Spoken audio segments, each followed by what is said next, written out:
Hi hi ඉතින් කොහොමද? ඔයාලා හැමෝටම ප්‍රාර්ථනා කරනවා ලස්සන ලස්සන දවසක් වෙන්න කියලා. ඉතින් අද කියන්න හදන්නේ මෙන්න මේ චුට්ට ටික බලලා ඉන්නකෝ. මගේ ක්ලාස් එකේ චූටි චූටි බබාලා ටිකක් ඔය ඉන්නේ. ඉතින් එයාලත් සමහර අය වීඩියෝ බලන හින්දා චූටි ඉල්ලීමක් තිබ්බා එකම එක්කෙනෙක්ගේ. අනේ චුට්ටක් අපිවත් ඒකේ පෙන්නන්නකෝ කියලා. ඉතින් ඔන්න ඔයාලා ටික පෙන්වනවා. ඉතින් මම ඔයාලට ප්‍රාර්ථනා කරනවා නිරෝගිමත් හොඳ ලස්සන අනාගතයක් තියෙන ගුණධර්ම වලින් පිරිච්ච අධ්‍යාපනයෙන් පිරිච්ච දරුවෝ පිරිසක් වෙන්න කියලා. ඉතින් අද කියන්න හදන්නේ මෙයාලා ගැන කතාවක් නන් නෙවෙයි. අද මං කියන්න හදන්නේ අපි ගොඩක් විට උත්සාහ කරනවා අපේ ගෙවල් දොරවල් ගොඩක් ලස්සනට තියාගන්න. එතකොට සුවඳට සුමුදව තියාගන්න උත්සාහ කරනවා. ඉතින් අපි වැඩිපුරම මේ උත්සාහයන් වල යෙදෙනකොට අපි අපේ සාලය ගැන තමයි වැඩිපුර උනන්දු වෙන්නේ.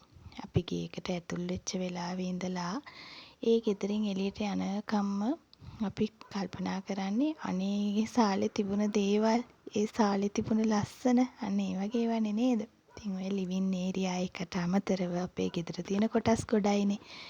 ඒ දැක්කේ ඔයාලා අපි ගෙදරට ඇතුල් වෙච්ච දවස. ඉතින් දැන් මේ ටික ටික මල් පැල හදාගෙන පුංචි පුංචි දේවල් පිළිසකර කරගෙන යන වෙලාවක්. ඒතර සම්පූර්ණ වැඩ ඉවර නෑ. කොටසින් කොටසේ වැඩ. ඉතින් මං හිතනවා මං කරන දේවලුත් එක්ක, ඒ කියන්නේ පවුලක් විදිහට අපේ පවුල ගොඩනැගුණු විදිහත් එක්ක ඔයාලට ගන්න දේවල් ගොඩක් තියෙයි කියලා. ඉතින් ඒවා ප්‍රයෝජනවත් වෙයි කියලා හිතන හැමෝම මේක බලනකොට යමක් ඉගෙන ගන්න ඕන නිසායි මේ දේවල් ටික දාන්නේ. මේ තියෙන මගේ ගේ පිටුපස කොටස. ඉස්සරහින් පොඩි ඇලක් ගලාගෙන යනවා. ඉතින් ඒ ඇලත් අපි ගොඩාක් පිරිසිදු කරලා පිළිවෙලට පිරිසිදුව තියාගන්නවා. මේ ඊට උඩින් තියෙන ලිඳකින් එන වතුර පාරක්. ඒකත් අපි ප්‍රයෝජනෙට ගන්නවා. ගෙදර හදිසියේ වතුර අපේ ඩිරෙක්ට් ලයින් වලින් වතුර එන්නේ නැති වෙලාවල් වලට මල් පැල වලට දාන්න, වාහන හොදන්න ගන්න, ඒ වගේ වටත් ගන්නවා. මේ ඇලේ වතුර ටික ඔහොම පල්ලෙහාට ගලාගෙන යන්නත් දෙනවා. ඉතින් මං කියන්න හැදුවේ ඒක නෙමෙයි. අපේ ඉස්සරහා මිදුල වගේම ගේ පිටුපස කොටසත් අපිට සක්‍රීයව තියාගන්න පුළුවන් නම් මං කලින් කතා කරා වගේ අර ජ්‍යොතිෂය ওই වගේ දේවල් ගැන ගොඩාක් කල්පනාවෙන් අපි එක එක දේවල් කරනවනේ නේද?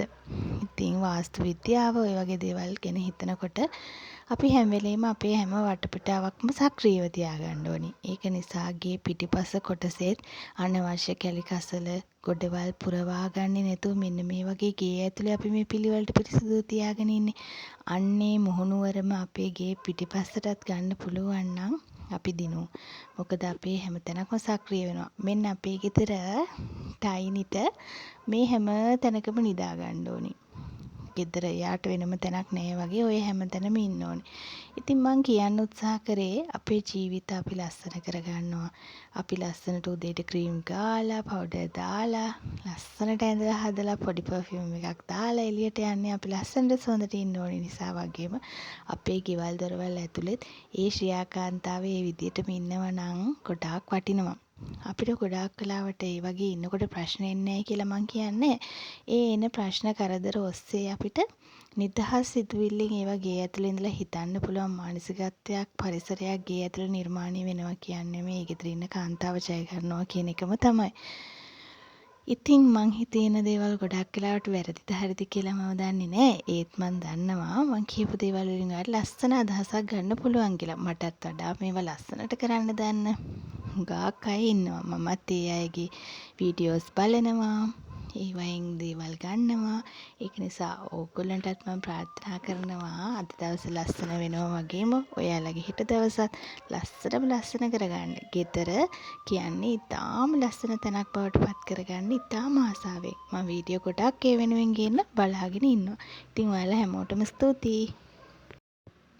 මට පුංචි දෙයක් කියන්න අමතකුණා. අනේ ඉතින් ඔයාලා මේ වීඩියෝ එක බලනකොට මට චූටි කමෙන්ට් එකක් තියන්න අමතක කරන්න එපා. මං කියන දේවල් ගැන, මගේ වැරදෙන දේවල් ගැන, මගේ හරියන දේවල් ගැන චූටි කමෙන්ට් එකක් තියන්න මං ඒක කියවන්න ගොඩක් ආසාවෙන් ඉන්නවා.